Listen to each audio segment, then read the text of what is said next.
There were a lot of things that were changed in the Monster Manual for the 2024 edition that, weren't necessarily all that great. There's a lot of homogenization among some of the lower level monsters, which just makes them further feel like they're more alike.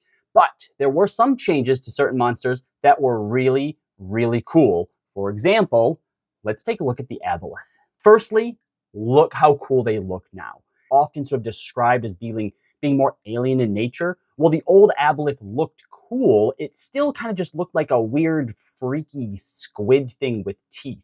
But this thing looks much, much more alien. From the shape of the eyes to the weird mandible-y, like, pincer things that it has down there around its mouth, to all of the different tentacles on it, this thing looks just way, way more weird and sinister.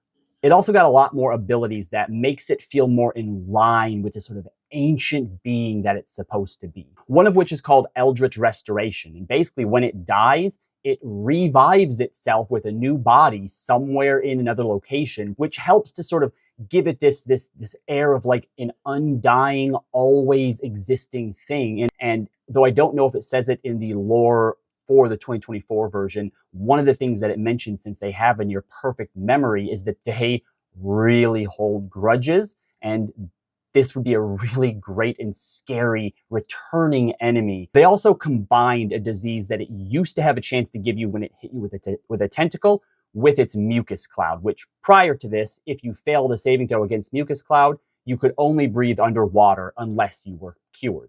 And the disease that it used to give was basically that if you were outside of water for a certain amount of time, that you took some acid damage. And those two things have been put together in mucus cloud. So if you're within 5 feet and you fail a saving throw, you take acid damage every 10 minutes. Unless you have a way to moisturize your skin, basically. My favorite trait that it had with probing telepathy is that if it communicates with you telepathically, it automatically knows your deepest desires. It also auto-grapples on hit with its tentacles now, and then it can use consume memories on you, which deals psychic damage, and if it kills you, it absorbs and knows all of your memories. The Enslave feature was replaced with 2 uses of Dominate Mind each day, and it has legendary actions Lash and Psychic Drain.